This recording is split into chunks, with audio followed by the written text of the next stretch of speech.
Vibration, that is love, that is knowledge,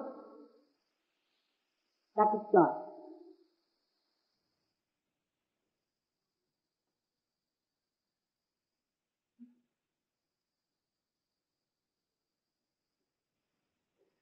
पहला शब्द है वाइब्रेशन, जिसको कि आप लहरियां कह सकते हैं, तरंग कह सकते हैं।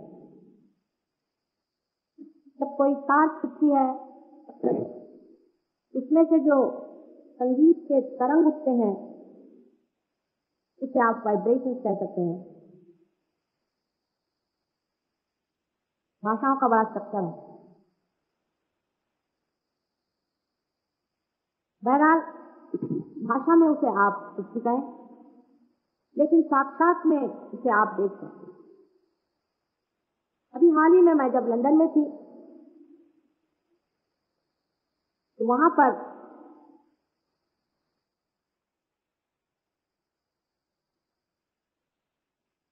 इलेक्ट्रो माइक्रोस्कोप से कुछ अणु रेणुओं के मॉलिक्यूल्स के फोटोग्राफ टीवी पर वो लोग दिखा रहे थे। इसमें उन्होंने बताया कि एक सल्फर डाइऑक्साइड का रेणु, जिसमें कि एक सल्फर का अणु है और 2 ऑक्सीजन के रेणु हैं, आपस में किसी बॉन्ड से बंधे हुए हैं। आंखों से दिख रहा था, इसका चित्र दिख रहा था। इसके बारे में कोई प्रश्न या भाषा या कोई शंका की बात नहीं, आप आंखों से देख रहे थे। इस तरह के 3 बिंदुओं के बीचों बीच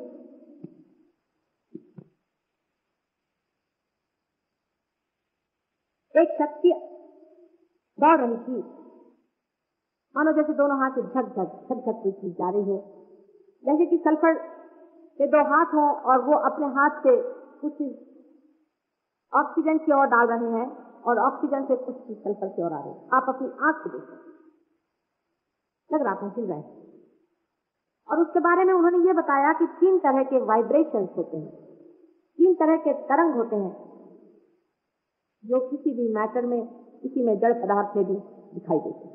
जब साइंस ने पता लगाया है, और इसके बारे में आदिकाल से संसार में बहुत से लोगों ने बताया है।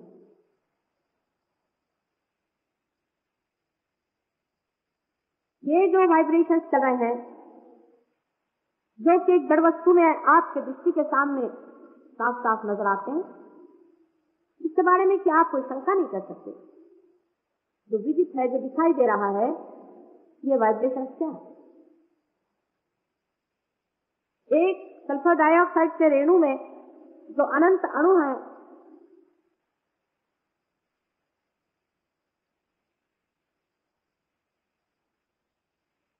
वो किस चीज से वाइब्रेटेड है? इसमें वाइब्रेशंस क्या चीज है? इसके बारे में साइंस में एक शब्द वाइब्रेशन से सिवा और कुछ नहीं कहा जाता। ऐसे ही मैंने पहले भी आपसे कहा था कि हमारे हृदय में जो स्पंदन हो रहा है, इसमें कौन सी शक्ति है, ये तो डॉक्टरों से पूछा जाए तो सिवाय इसके कि एक ऑटोनॉमस नर्वस सिस्टम है, एक स्वयं चालित एक संस्था है, और कोई भी बात हमारे डॉक्टर लोग नहीं बता। इसका मतलब ये नहीं कि उन्होंने जो खोजा सो ज्ञान नहीं। ज्ञान है, लेकिन अधूरा ज्ञान है, बहुत ही अधूरा, छोटा सा। इसका एक अंश मात्र है, जिसको कि न्यूटन ने एक बार कहा था कि I am like a small child collecting pebbles on the shores of knowledge. Newton जैसे महाज्ञानी को तक ये विचार आ गया था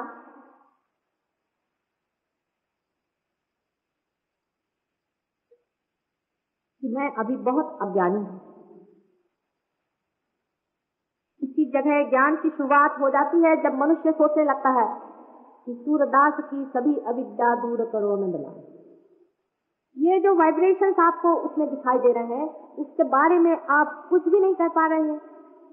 क्या मनुष्य का ज्ञान इतना अधूरा है कि हर रेणुओं में, हर अणुओं के बीच में जो तरंग उठ रहे हैं, उसके बारे में कुछ भी आप नहीं कह पा रहे।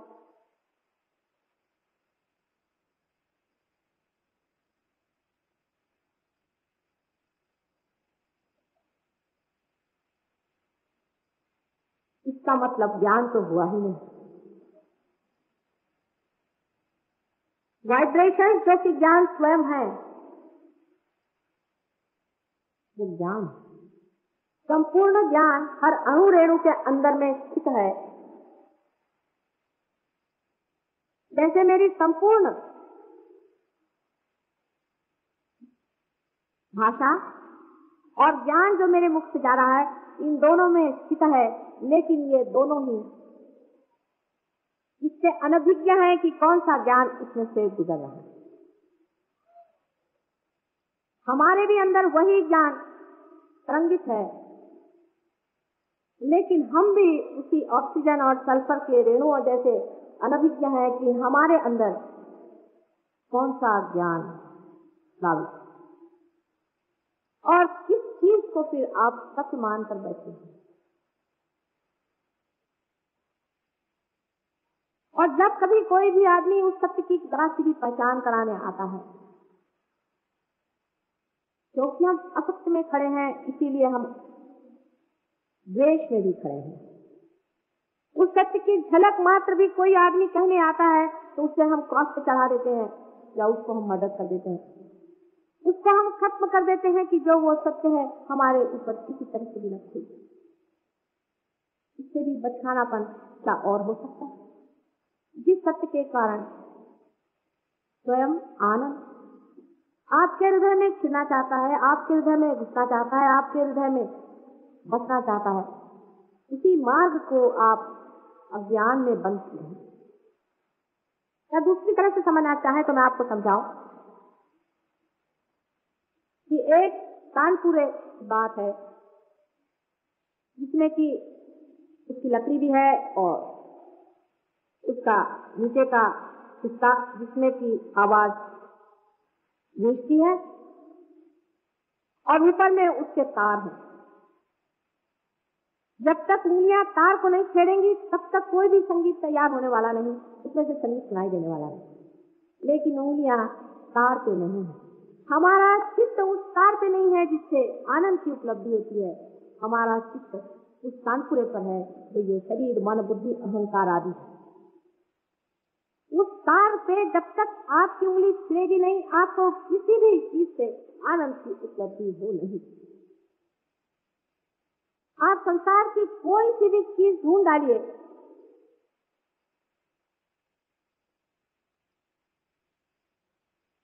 जो भी आपकी आज तक युगों से खोज है वो सारी ही खोजें आप कर डालिए, लेकिन आनंद की उपलब्धि तभी होगी जब सहज में ही आप उन तारों को छेड़ देंगे जिससे कि संगीत उत्पन्न हो। उस तारों की खोज दूर ही से हो रही है। जैसे कि मैंने आपसे कहा कि सल्फर डाइऑक्साइड के एक रेणु के अंदर, उसके अणु के अंदर जो वाइब्रेशंस है, ये वही संगीत के तार हैं जिनकी मैं बात कर रही हूँ। और वही वाइब्रेशंस आपके अंदर से भी बह सकते हैं और फूट करके उस कार्य को पूरा कर सकते हैं जिसके लिए आज संसार में आप मनुष्य रूपेण आए और अहंकार आदि चीजों से सब अलंकृत किए गए और अंत में उस संगीत के आप भोगी बने। बड़ा संगीत का सारा साज सजाया गया था, सब बड़े सुंदरता से जतन करके जमाया गया रंग, लेकिन तार को छेड़ने वाला अगर नहीं मिलेगा तो संगीत कैसे उत्पन्न हो सकता है। इसीलिए संसार में कहीं भी जहाँ की बड़ी अमीरी भी है, जहाँ पर लोग बड़े बलिष्ठ हैं, जहाँ बड़े सत्तावान लोग बैठते हैं, आनंद मैंने कहीं नहीं, और न आप ही पाइएगा कि किसी के अंदर वह आनंद की उपलब्धि।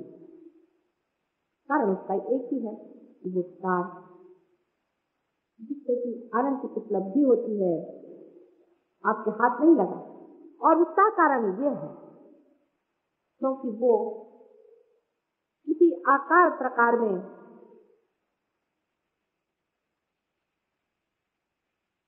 या किसी विशेष स्वरूप में नहीं होता। इसका कोई भी स्वरूप नहीं, वो एक एनर्जी जैसा है। अगर आप कल बिजली को पकड़ सकते हैं तो उसे भी पकड़ सकते हैं, लेकिन आप बिजली को नहीं पकड़, उसी तरह से आप उसे नहीं पकड़ सकते हैं।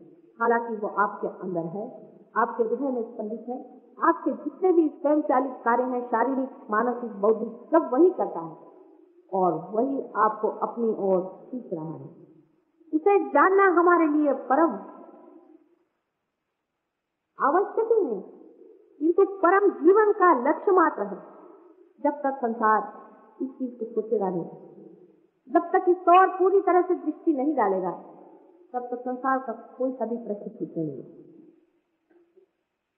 अभी लंदन में भी मेरी किसी लोगों से बातचीत हुई, अजीब अजीब लोग बातें पूछते हैं। एक साथ पूछने लगे कि वियतनाम में इतने लोग मर रहे हैं और आप अपना सहयोग क्या लेके बैठे हैं। मैंने कहा बहरहाल आपके बड़बड़ाने से वियतनाम का वॉर नहीं ठहरेगा। पहले आपके ऊपर कोई बंदूक लेके आए और आपको मार डाले तो आप क्या करेंगे। मैंने कहा पहले बंदूक तो लेके आने दीजिए। इस वाइब्रेशन की शक्ति अभी तक किसी ने आजमाई नहीं। हमारे सामने तो ऐसे भी जरा सा ही कोई दुष्भाव लेके आए तो सब कांप करके उसके हाथ में वो डगडगाने लगते हैं। आपने से बहुत लोगों ने देखा। प्रेम की शक्ति को किसी ने आजमाया ही नहीं, और अगर प्रेम की बात करो तो लोग उसको हवाई बात समझते हैं। हालांकि अणु रेणु और हरेक मनुष्य के हृदय के हरेक बंधन में ही उसकी शक्ति कार्य करती है। प्रेम ही एक शक्ति है जो सारे सृष्टि का रचना, सृजन, सारा कार्य करती है। इसी प्रेम की शक्ति को लोग डिवाइन कहते हैं। नाम कुछ भी दीजिए, इसको समझने की बात है।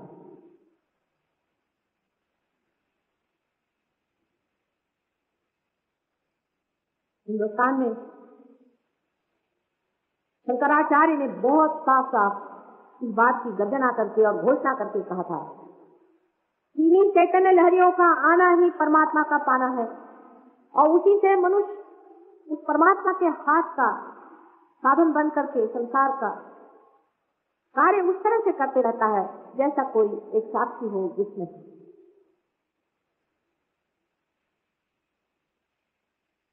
लेकिन शंकराचार्य को कौन पढ़ते हैं? मॉडर्न आदमी की बड़ी विचित्र दशा है। जब तक धर्म में अधर्म न लिखा जाए, मनुष्य धर्म की किताब नहीं पढ़ता। तो विचित्र की बात, जब तक लिखा न जाए तब तक वो धर्म की बात नहीं करता। सेक्स और धर्म का कोई भी संबंध नहीं, चाहे वो आज हो चाहे अनादि काल तक भी मनुष्य बात को न भी माने, समझे भी नहीं और उसके लिए कुछ भी कहे, सेक्स का और धर्म का कोई भी संबंध। और ये हम सिद्ध करके आपको दिखा सकते हैं। अगर आप किसी भी हमारे प्रोग्राम में आए, इस कुंडलिनी की जागृति सेक्स से संबंधित है ही नहीं। उल्टे सेक्स जब छोटे बच्चे जैसा हो जाता है तभी कुंडलिनी आपकी माँ जागृत है।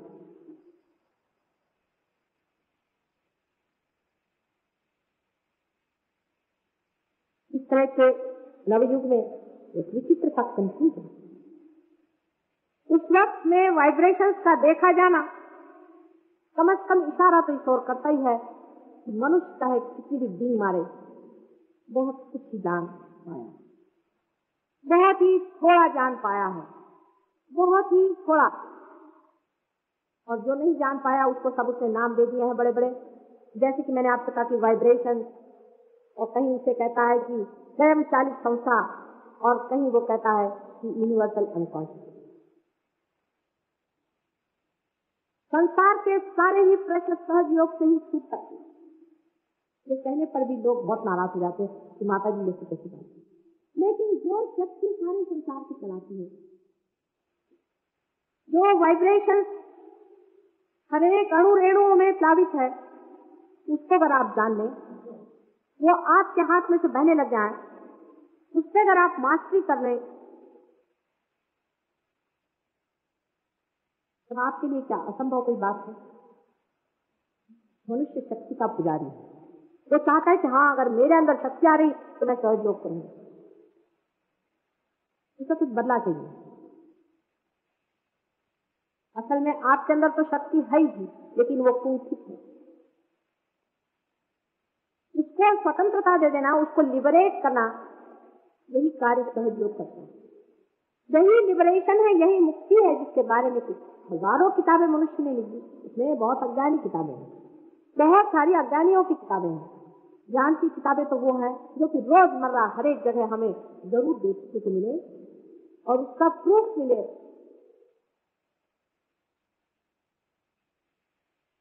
अज्ञान ही संसार में भरा दिखाई देता। जब मनुष्य को ज्ञान होता है सिर्फ एक ही ज्ञान कि मैं कौन हूं, मैं किस शक्ति से बना हुआ और किस शक्ति में मैं स्थित हूं, एकदम उसका अंतर्मन बदल जाता है, उसकी स्थिति बदल जाती है, उसका तरीका बदल जाता है। और जिसे वो दुख समझता है, जिससे वो घबरा कर भाग रहा है, वो असलियत, वो वास्तविकता उसके लिए बड़ी सुंदर है। सिर्फ ये वाइब्रेशन हमारे अंदर से बाहर निकले, उसके बाद इन्हीं वाइब्रेशन से आप जान सकते हैं, नॉलेज आ सकता है कि दूसरा आदमी क्या। इसी से शुरू करें। दूसरा आदमी क्या है? आप कोई रियलाइज आदमी आता है, छोटे बच्चे आते हैं, 2-2 साल के बच्चे जो पार हो जाते हैं, जिन्हें हम कहते हैं जिनके अंदर से वाइब्रेशन जाना चाहिए, वो किसी भी इंसान की ओर जब हाथ करते हैं तो बताएंगे कि हमारी इस उंगली में चल रहा है। आप अगर उस आदमी से पूछे तुम्हें क्या हार्ट ट्रबल है, कहना हाँ भाई हार्ट ट्रबल है, ये हृदय चक्र की निशानी है। इसकी गवाही यहाँ बैठे हुए कम से कम 50% आदमी दे सकते हैं। बिल्कुल सही बात है। आप उंगलियों पे उन्हें जान सकते हैं, छोटे बच्चे तक जान सकते हैं।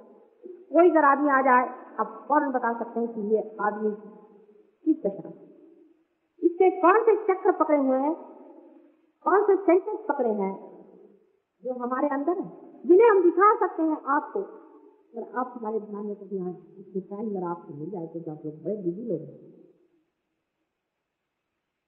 तो आप जान सकते हैं कि इन्हीं उंगलियों के ऊपर आप दूसरों को परख सकते हैं और जान सकते हैं कि कौन संत है, कौन असंत है, कौन दुष्ट है, कौन महादुष्ट है, कौन राक्षस।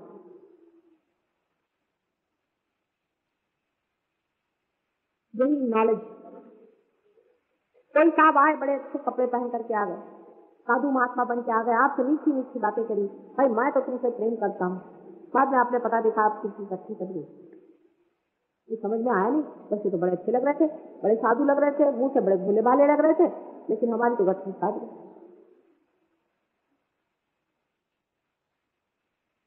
मनुष्य के बारे में अपने ही मनुष्य और मनुष्य के बीच में ही कोई आपस में ज्ञान नहीं। हालांकि अधिकतर मानव बहुत सुंदर,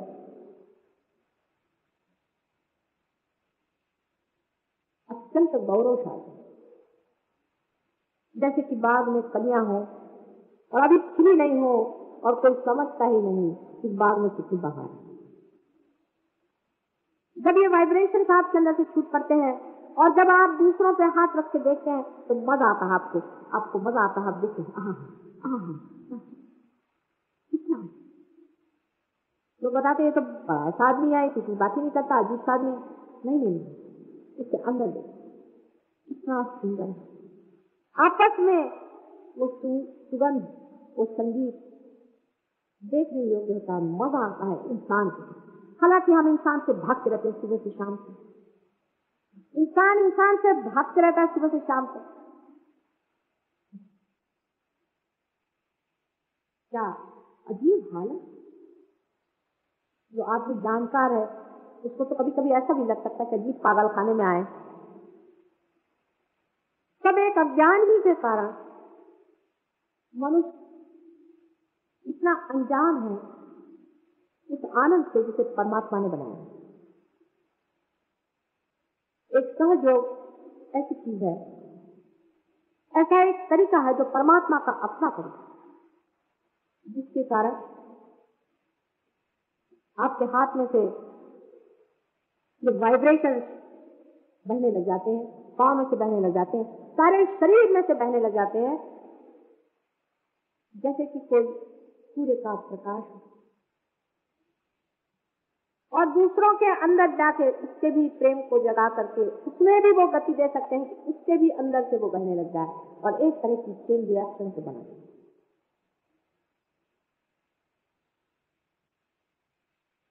लेकिन हजारों दीप जलाने के लिए पहले दीप तो सज्ज हो। आप सिर्फ दीप मात्र हैं, आप ये जान लीजिए, और आप कुछ भी नहीं है, जिससे कि संसार में उजियारा हो और आपके अंदर वो बात भी है जिससे कि दीप जलना है। लेकिन अगर आप मुंह मोड़ के बैठे हुए हैं तो उससे कौन क्या कर सकता है?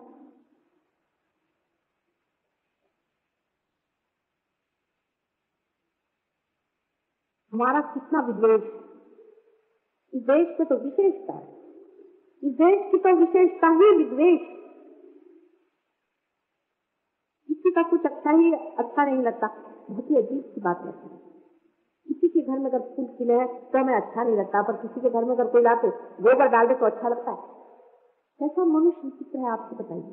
अरे उसके भी घर में फूल खिले हैं तो आपके भी तो सुगंध आएगी, आपकी भी तो हवा उससे सुगंधित हो जाएगी। विद्वेष के कारण ही हम इस ज्ञान से अधूरे रहते।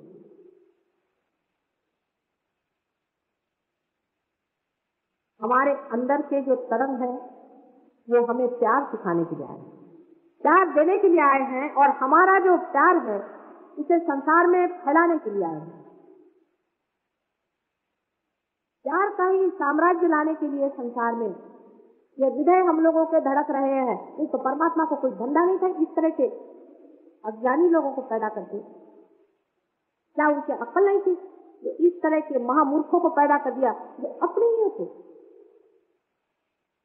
और जब ये ज्ञान हो जाता है, एक बात पता हो जाती है, एक बात जो बड़ी सच्ची बात है, परम सत्य की एक बात समझ में आ जाती है कि अरे जो हमारे अंदर स्पंदित है वही दूसरे के अंदर स्पंदित है, और जो हमारे अंदर से वाइब्रेशन बह रहे हैं वही दूसरों के अंदर अफला रहे हैं टूटने के लिए और बहने के लिए। और ये जाना जाता है आपके हाथ से और उंगलियों से और आपके रीढ़ की हड्डी से। फिर आप सुनते हैं आपके सर से। मनुष्य को एक नए आयाम में उतर और उसकी व्यवस्था भी हो गई। लेकिन महज इसलिए कि मैं बंबई में आपके सामने बोल रही हूँ और तो कोई मैं बड़ी बारी लीडर आने वतन नहीं हूँ, ना कोई मेरे दोस्ती नहीं लगे हुए, इसलिए मेरी बात में सुनी जाए।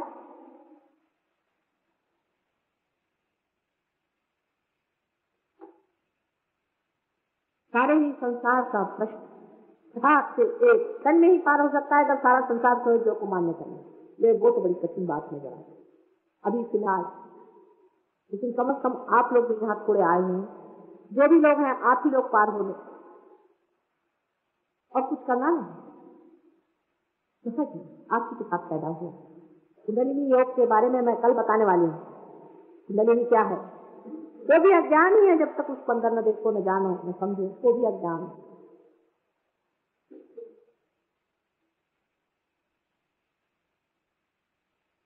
इस प्रेम की शक्ति को अगर अपनाना है, एक चीज जरूर होना चाहिए जिसको अबोधिता कहते हैं, इनोसेंस। आदमी अगर इनोसेंट नहीं हो तो कुंडलिनी माता जी उठती नहीं। आप ऊपर से बड़े शरीफ आदमी होंगे, दुनिया में आपका बड़ा नाम होगा, आपके बहुत फोटो छपे होगा, या बड़े भारी साधु महात्मा होंगे, आपको लोग भगवान करके पूछते होंगे, लेकिन कुंडलिनी माता जो है वो उठने वाली है। क्या करें हम? उसने तो द्वार पे गणेश को बिठाया हुआ है जो स्वयं इनोसेंस ही है। या मैं इतना भी कहूं कि ये जो वाइब्रेशन है, अगर प्यार है तो इनोसेंस। आदमी को थोड़े इनोसेंस की जरूरत है। लोग मुझसे पूछते हैं कि माता जी क्या करना चाहिए? मैंने कहा कुछ नहीं, आपने इनोसेंस कितना उसको जरा नाप लीजिए, उसको जरा तोल लीजिए तो अपने हृदय में इनोसेंस कितना और चालाक कीजिए, इसका नाप थोड़ा सा हो जाए। और आप ही के भलाई के लिए आपका बैंक बैलेंस है। आप हमेशा अपना बैंक बैलेंस दाख लेते हैं कि कितना है कितना नहीं, और उसी के अनुसार आप कार्य प्रवीण होते हैं, और उसी के अनुसार आप में अहंकार, निरहंकार आदि वगैरह आते हैं। और सहज योग में जितना इनोसेंस आपका जुटा होगा जन्म जन्मांतर का, वो कैश होगा, खत्म।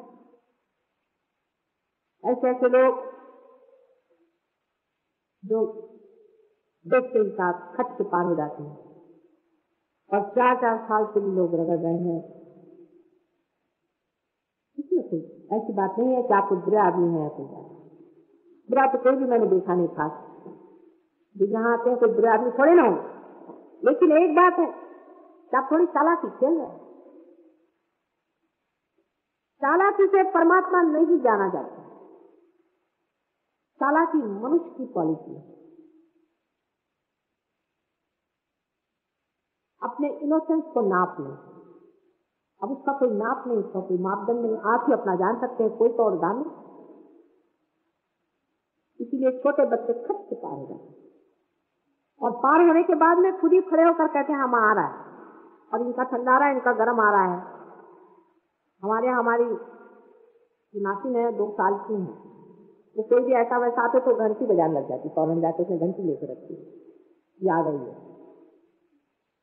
फौरन जान जाते क्योंकि उनको गर्मी होती है, तकलीफ होती। इसके बारे में आपसे इन्होंने गाना सुनाया था। बहुत बड़ी चीज है, बहुत बड़ी चीज है। संसार में आए हुए संसार का कल्याण करने के लिए उनके विचारों के जल जल के हाथ अंदर चले गए, पैर जल जल के अंदर चले गए। ऐसे लोगों को तकलीफ होती है, राक्षसों से दुश्मन।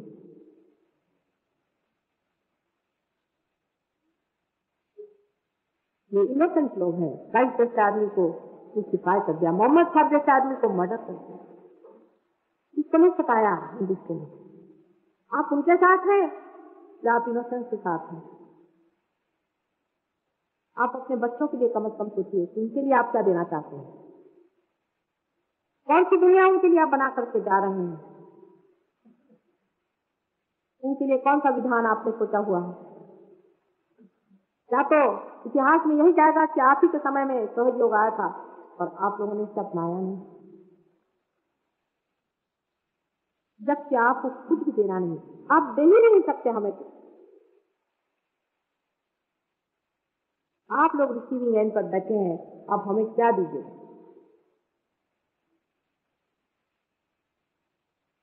जान लीजिए कि आप हमें प्यार भी नहीं दे सकते। वजह यह है कि आपका भी प्यार ही कहाँ है।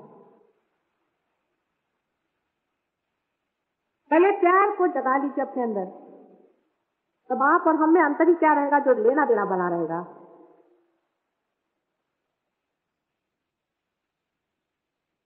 देना कुछ भी नहीं, सिर्फ लेने की तैयारी चाहिए।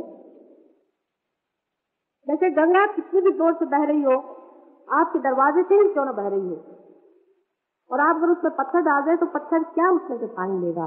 उसके लिए घाघर तो चाहिए तुम्हें, और घाघर भी बनेगी सिर्फ इनोसेंस से। एक ही चीज, थोड़े से ठग लीजिए अपने को, कोई हल नहीं। आप ठग गए तो कुछ नहीं जाने वाला। संसार की कोई सी भी चीज आपके साथ नहीं जाने वाली, सिर्फ आपके इनोसेंस से। अपने इनोसेंस को बनाए रखिए। जो लोग बड़े अपने को होशियार समझते हैं, सबसे ज्यादा ठगे गए हैं, क्योंकि जो मूल्यवान है उसे खो करके ये पत्थर मिट्टी इकट्ठे कर ले। आज भी थोड़ा सा प्रयोग करने का विचार था सबका ही। आप लोग भी आए हैं, कल सोच रहे हैं 8:30 बजे भारतीय विद्या भवन में मेडिटेशन फिर से होगा, लेकिन थोड़े लोग तो बैठे, तो हम चाहते हैं कि बातचीत से कुछ होने नहीं, पा लीजिए। जब कुछ बनना हो तो बन जाएगा। लेकिन पाने के बाद भी हम देखते हैं कि बहुत से लोग अपने घर में बैठ गए, तो ये बात इतनी शिक्षा लंदन में आती है कि माता जी आपने तो हमारा कल्याण कर दिया, हमें तो बड़ा आनंद आ गया, हमारा तो ऐसा हो गया। बस इससे आगे क्या दीप इसलिए जलाए जाते हैं कि वो टेबल के नीचे रख दीजिए। पार होने के बाद आपको समझ लेना चाहिए कि आप चुने गए, आप प्रतीक हैं उस प्रकाश के जो संसार को प्रकाशित करेगा। अपनी छोटी छोटी मर्यादाएं तोड़ करके उसके आनंद के क्षण जो आपको मिले उसको छोड़ करके खुले में आइए और संसार को ये प्रकाश दे। यही आप दे सकते हैं, सहज योग का देना यही है और बाकी कुछ नहीं। परसों के दिन मैं उस विषय पर बात करने वाली हूँ जिसके बारे में बहुत सारी भ्रांतियां संसार में फैली हुई हैं, जो कि महान अज्ञान है, जिसे कि हम परलोक विद्या आदि कहते हैं, और अंग्रेजी में इसको psychology subconscious way of the subconscious.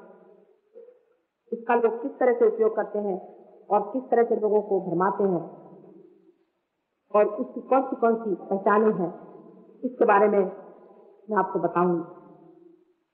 इस तरह से 3 दिन यहाँ पर इन लोगों का विचार है। जितना हमने इस जन्म में खोल कर कहा है, पहले कभी भी नहीं कहा।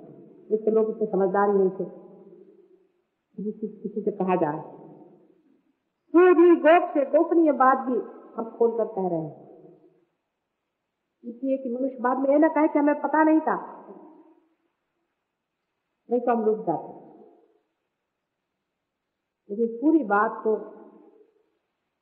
आप सिर्फ सुन रहे हैं, जानना तभी होगा जब आप पढ़ें।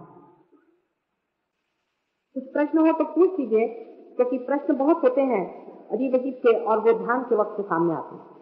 एक दो मैं आप ही को बता दूं जो हमेशा लोग पूछते हैं, कैसे कैसे कि इतने जल्दी इतने लोग पार हो जाए। ऐसा प्रश्न बहुत लोगों ने किया, हर जगह होता है। ऐसे कैसे हो सकता है एक दिन में? क्यों नहीं हो सकता है? ऐसा आदमी क्यों नहीं सोच? जैसे चंद्रमा पे ऐसे कैसे कि मनुष्य वहां पहुंच गया। हमारी दादी से अगर जाके बताओ तो अब भी विश्वास नहीं करें।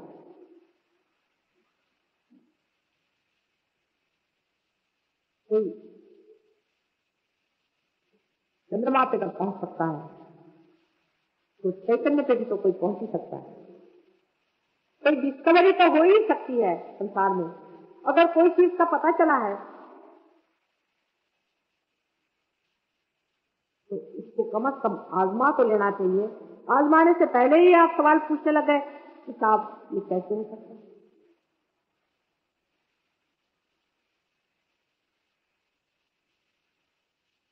धर्म के मामले में आदमी प्रश्न नहीं पूछता है जब अधर्म धर्म के नाम पर पूछता है, क्योंकि उसकी स्वतंत्रता ही छीन ली जाती है। इसके बारे में परसों बताऊंगी। इस बात को मैं कह रही हूँ कि जब आदमी पूरी तरह से इंटाइटमेंट में आ जाता है तो वो सवाल ही पूछना भूल जाता है, और सहयोग आपकी पूर्ण स्वतंत्रता का सारी नहीं, उसका गौरव करती है, क्योंकि आपको स्वतंत्रता देना ही सहयोग का कर्तव्य है। अगर आप परतंत्र पहले ही से हो तो आपको स्वतंत्रता देने से फायदा। लेकिन स्वच्छंदता और स्वतंत्रता में बहुत बड़ा अंतर है, उसको समझ लेना चाहिए। स्वतंत्रता मनुष्य के विजडम या बुद्धि चाहती है, बहकावे में ना। अपना भला करना है ना, अपना कल्याण करना है। बस हमको किससे क्या मतलब, हम किससे क्या लेना देना, किसकी बात से क्या करना। फलाने ने ऐसा लिखा था, ठिकाने ने ऐसा लिखा था, ठिकाने ने ऐसा कहा था, उससे क्या मतलब। हमको अपना मतलब है, हमको ठीक होना है, हमको कल्याण करना है। ध्यान में बैठो तो लोग मना करते हैं,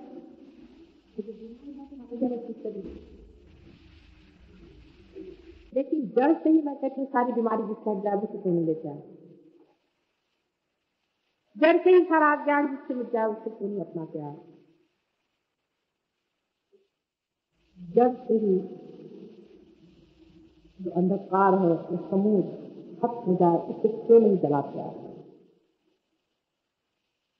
अभी हम लोग सब थोड़ी देर जरूर ध्यान में जाएंगे। कृपया अगर थोड़ी एक आधे घंटे से आप लोगों के पास टाइम हो तो कृपया बैठे रहिएगा और बीच में उठेगा नहीं। जिनको जाना हो पहले चले जाए, आधा घंटा कम से कम लगेगा। और जिसको जाना हो कृपया पहले चले जाए, क्योंकि किसी को सिनेमा जाना है, किसी को बड़े बड़े काम करना है, किसी को बॉलरूम डांस में जाना है, सब लोग चले। ऐसे लोगों का सहयोग नहीं। जिन लोगों को परमात्मा को पाना है वो लोग बैठे और इसको आते, लेकिन कम से कम आधा घंटा शांतिपूर्वक आप अपना समय, बाकी आपके सारे कार्य होते ही रहे।